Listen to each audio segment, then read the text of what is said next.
बंदो सतगुरु के शरण जिनके न्यो जग काज। कलि समुद्र भूवत लख्यो प्रगट्यो सत्य जहाज। बड़ा सुंदर विचार आया। और अभी भैया राम भी भैया बताए कि ये शरीर में जो भी आया, चाहे वो राम आए हों, चाहे कृष्ण आए हों, चाहे शंकर जी आए हों, अगर मानव का शरीर मिला है तो दुख जरूर मिलेगा।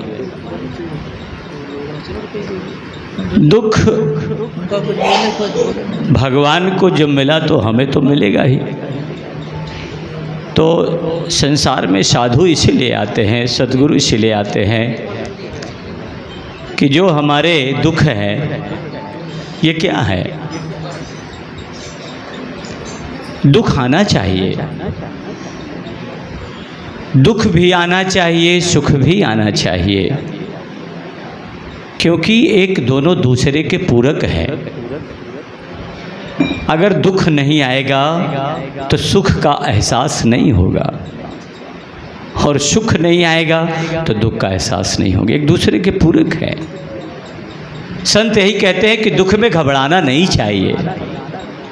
हम क्या करते हैं कि दुख हमको जब आता है तो हम दुख में घबरा करके अपना शरीर ही छोड़ देते हैं, जिसे कहते हैं अकाल मृत्यु हो गया। सुख आता है तो बौरा जाते हैं, भूल जाते हैं कि मेरा पड़ोसी कैसा है, भूल जाते हैं कि कोई दुखियारी कैसा है। सुख वाले से पूछे तो जैसे वो ऐसा अतराता है, ऐसा मगरूर होता है कि उसे ये एहसास होता है कि जैसे हमको कभी दुख अब नहीं आएगा। जबकि संत कहते हैं कि दुख सुख दोनों भाई हैं। अगर सुख बहुत आ जाए तो उसमें जो है बहुत इतराना नहीं चाहिए। सुख जब आए तब साहब सेवा करना चाहिए, और दुख का एहसास होना चाहिए कि सुख महाराज अगर तुम आए हो तो दुख महाराज पीछे लगे हुए हैं। चाहे जिसको देख लीजिए, चढ़ा उतार है, जरूर आता जाता है। इसलिए संत कहते सम रहिए, सम रहिए। कभी कभी हमने निवेदन किया है कि दुख आवे तो रिश्तेदार है, उसका सम्मान करना चाहिए। लेकिन साहब दुख ऐसे भी आ जाते हैं जो बर्दाश्त के बाहर हो जाते हैं। आपको सत्य घटना बताएं, हमारे गांव में एक आदमी है, उनके एक बेटा था और एक बेटी थी। बेटी उनकी आज 5-7 साल पहले 17 साल की आयु में ब्लड कैंसर में ख़त्म हो गई, शरीर छोड़ दिया।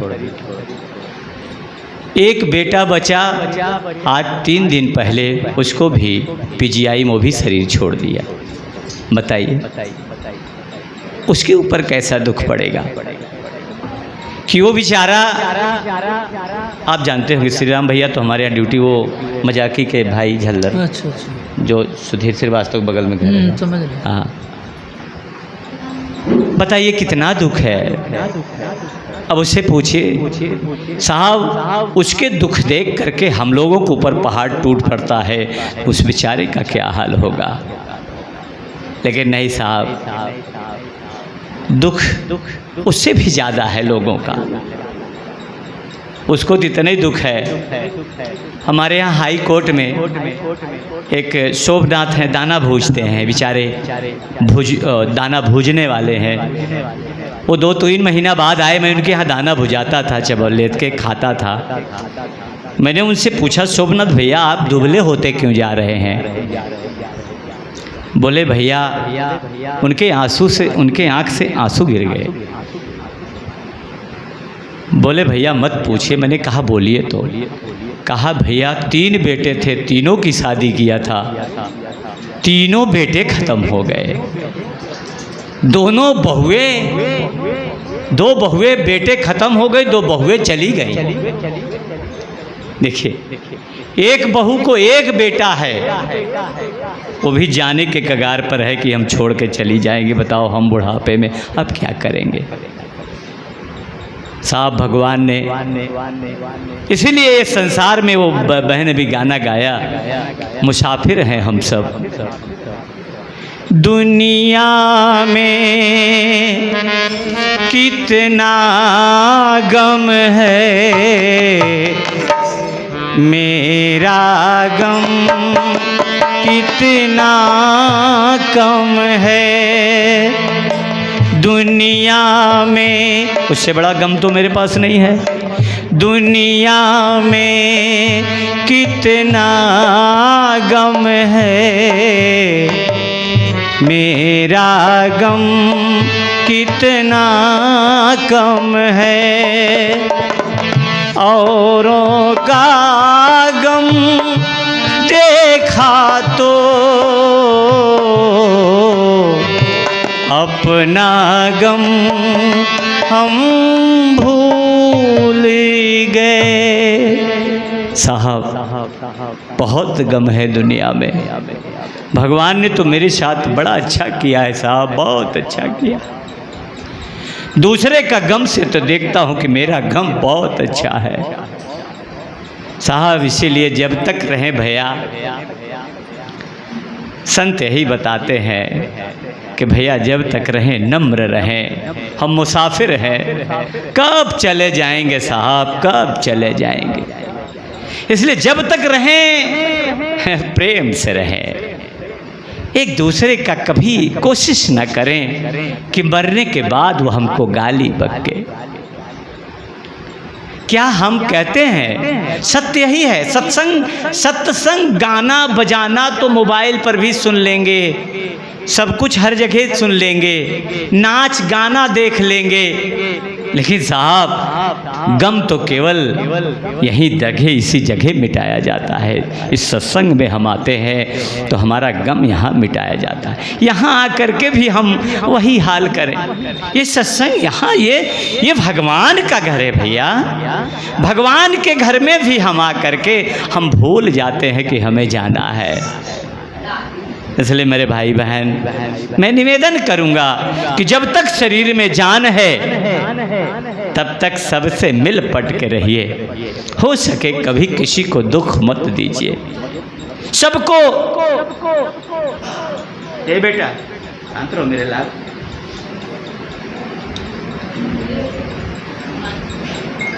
यहाँ भी रह करके अच्छे से रहें, निंदा छोड़ दें। संत यही कहते,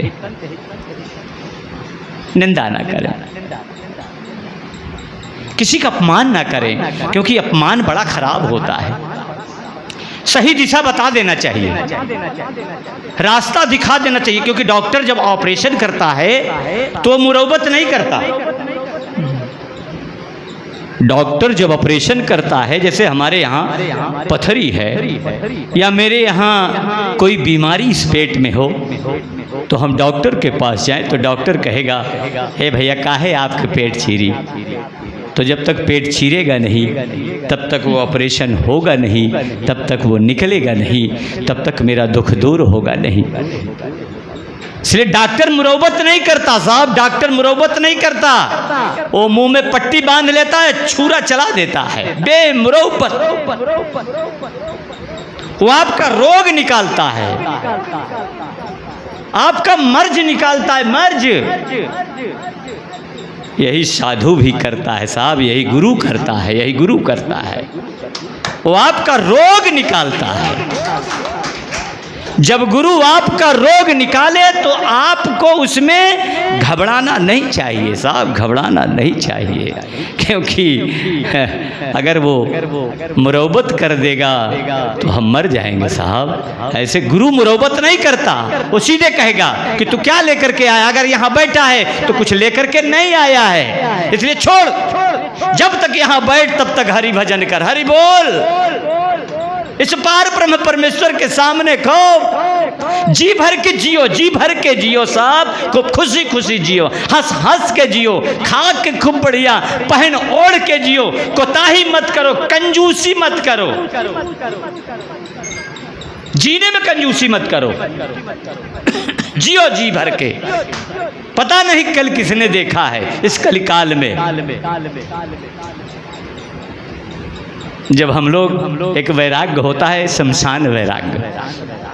कल जब हम घाट पर गए, हमारे यहाँ एक थी, भक्ति नाम था उनका, जानते होंगे मेरे गांव, भारत की पत्नी, बोर्ड ऑफिस में थे, वो भी शरीर छोड़ दिया। कल मैं घाट पर गया, वहाँ देख रहा हूँ कि लाशों का ढेर लगा है। क्या है? हमारी भी वही हाल होगी। ये ऑपरेशन है, ये गुरु ऑपरेशन करता है कि जिसके लिए तुम मर रहे हो, क्या लेकर के आए तुम, क्या लेकर के जाओगे, तू क्या करने आया था, क्या करने आया था, मुसाफिर है, एक दिन जाना है, तू क्या करने आया, तू क्या कर रहा है, क्या कर रहा है? मेड़ काट रहे हैं। आजकल धान लगावे के टाइम हो गया, फरुआ से काटे पड़ा है, यही करने आया था। खुरपई से छोलत हैं, यही करने आए थे। एक दूसरे का यही करने आए थे। क्या करने आए थे? क्या कर रहे हैं? गुनाहों का बोझ अपने, ए मुसाफिर, ए भैया, ए भगवान, जा बैठता है, यही बड़े तो है भूत पकड़े रहा था, यही बड़े तो है भूत पकड़ा था, सत्संग न कर आए है भूत ठीक करे, यही बड़े भूत। यहाँ बताया जा रहा कि ऑपरेशन चल रहा है, फिर भी नहीं मान रहे हैं। ये है डॉक्टर ऑपरेशन करेगा, ये आप मजाक समझते हैं आप? दुखरन आप बुजुर्ग बार हैं, निवेदन कर रहा हूँ, क्या कर रहे हैं गुरु, क्या करता है ये? क्या ये यहाँ ओझा नहीं बैठे हैं, ये ओझा अध्यक्ष जी हैं, तो हर मर्ज ठीक करियो नहीं लगा कर उनके साथ, ये ओझा नहीं है। ये आपको ऑपरेशन करेंगे, आपका मर्ज निकालेंगे। आपके अंदर जो कैंसर भरा बीमारी, लाइलाज बीमारी है, गुनाह क्या है? गुनाह ला इलाज बीमारी है, उसका इलाज नहीं है। डॉक्टर गुनाह इलाज नहीं कर सकता, गुनाह का इलाज डॉक्टर नहीं कर सकता, गुनाह का इलाज केवल गुरु करता है, केवल सदगुरु करता है गुनाह का इलाज। और फिर भी हम गुनाह करते चले जा रहे हैं। इसलिए मेरे भाई बहन, निवेदन है, जब तक बैठे खूब खुशी खुशी बैठे, आधी रोटी हो, प्रसन्न होकर के भोजन करिए, वो बादाम बन जाएगा, काजू, छुहारा, पंचमेवा, एक रोटी घर में हो, आधी रोटी घर में हो, प्रसन्न होकर के अगर उसे भोजन करते हैं तो वो जानते हैं वो मेवा बन जाएगा साहब। और एक रोटी घर में, 100 रोटी हो घर में, खूब चौचक रोटी हो, और अगर कलह करके वो रोटी खाया तो वो जहर बन जाएगा। एक रोटी साहब अमृत बन जाएगी और 10 रोटी जहर बन जाएगा। प्रेम होना चाहिए, प्रेम से खाओ साहब, प्रेम से खाओ। मेरे भाई बहन, जब तक यहाँ बैठो, हे भूत कहाँ रहती हो, है कहाँ रहती? ये तो केवल भूतवा ही खोपड़िया में भरा है। ये सब ट्रिक्स, ओझा ट्रिक्स करते हैं। ट्रिक्स माने जात है, एक लवांग लिहन, एक लवांग पर चढ़ाए दिहन, सोचन अरे ये तो मर्ज है गुरु। ओझा का कर थी, लवंगिया ले थी, और लवंगिया तो नरम रहा था, रात न लवंगिया नरम रहा था ना, और लवंगिया कैसे ठोंक ऐसे लगाए। जब हम अनुभव की बात बता रहा हूँ, और जब वो लवांग ऐसे पे गड़ाए ना, लवांग जब चढ़ के कहे भूत पकड़ लिया, रख गधाओं का। बताइए क्या है ये? लवांग चाहे आप पकड़ लिए भूत, अब होता विश्वास हो गया, उतने में ठीक हो जाती। ये क्या है? ट्रिक्स है, एक ट्रिक्स है, दिमन का बहम है, दूर हो गया। अब लवांग चढ़ गया, हमार भूत का धन्य हो जा महाराज। बोला का चाहिए? लही आवत है। अब हिया करते हैं, यहाँ क्यों प्रोग्राम होता है? इसीलिए कि जो तू ओझाए के देत है, वो तू हिया देवे तो तुहार वैसे ठीक हो जाए। इसीलिए दान की प्रथा चली है, 10% की प्रथा चली है। इसलिए मेरे भाई बहन खूब खुशी हो करके, खूब प्रसन्न हो करके, खूब हंस हंस करके, जो भी सामने आवे, जो भी भाई बहन सामने आवे, उससे खूब मस्ती से हंस हंस के बोलो, प्रेम से बोलो। दुश्मन भी आवे तो उसे भी प्रणाम करो, दुश्मन भी आवे तो उसे प्रणाम करो। वो लगेगा कि यार इस सत्संग में जाता है। अब वो रच के वो हर मुँह घुमाए तो तू हर घुमा ली, वो हर घुमावे तो करी कहती देखा देखा, दोनों जने हंसे लग गए, हंसी छूट जाई। गुस्सा कह रहा है, कोनो मन गुस्सा कह रहा है, अगर वो ऐसे मुड़ी घुमावे तो करी कहती ऐसे झाँक, ऐसे झाँका देखा वो हंस दी, दोनों जने हंस दे तो सारा विवेक मिट जाई। अरे जहाँ हंसी वहाँ खुशी। इसलिए मेरे भाई बहन जब तक रहिए खूब मोहब्बत से। ये सत्संग है, इसकी गरिमा बना के रखिए। ये भगवान का घर है, भगवान के घर को गरिमा बना के रखिए, बाबा की इज्जत बना के रखिए, बाबा शिवमंगल की इज्जत। हाँ क्या शेर थे साहब, क्या जवाब था। हम लेट आते थे, कहाँ रहे बाबा जी? आश्रम में रहे। अगली बार लेट आया चला कोनो बात नहीं है, आश्रम अपने रहे। हाँ हम बहु आओ बात, मेरे बाबा जी आश्रम में जाते थे, मेरे भंडारा करते थे, रामापुर मंदिर में जाते थे, बाबा जी दान देते थे वहाँ, बाबा शिवमंगल जी महाराज ले हमारे तरफ से, भैया भी साथ में जाते थे, कभी किसी से कोई भेद नहीं रखते थे। मंदिर में भी जाते थे वो, बाबा सप्तम योगी को भी यहाँ लाए थे, जो इधर बड़ा किला बनाया था, यहाँ मंच पे बैठाए थे बाबा सप्तम योगी को, कभी भेद नहीं रखते थे। तो हम क्यों भेद रखे साहब? जब मेरा गुरु नहीं भेद रखता तो मैं क्यों भेद रखूं? जयकारा बोलिए, सदगुरु भगवान की जय। चरणों से लगा ले, बलवंत भैया ने कहा गाना गा दे, आज थोड़ा समय।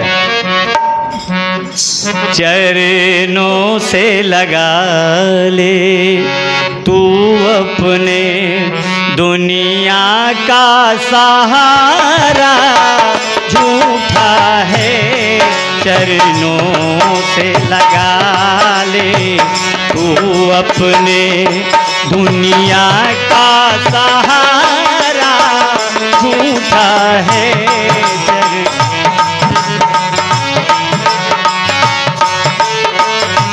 चैन आए तो कैसे आए, आराम मिले तो कैसे मिले, चैन आए तो कैसे आए, आराम मिले तो कैसे मिले। हर चीज यहाँ की बदलती है, हर एक नजारा झूठा है चरणों से जो सुख है तेरे चरणों में, क्या कहते हैं? जो सुख है तेरे चरणों में वो और कहीं मिल सकता नहीं। समझ में आया होगा? जो सुख है तेरे चरणों में वो और कहीं मिल, जो सुख है तेरे चरणों में वो और कहीं मिल सकता नहीं। ये 9 दरवाजों के ऊपर है बाकी का पसारा, झूठा है चरणों से लगा ले तू अपने दुनिया का सहारा, झूठा है चरणों। बोलिए सदगुरु भगवान की, तेजी से बोलो भाई, सदगुरु भगवान की।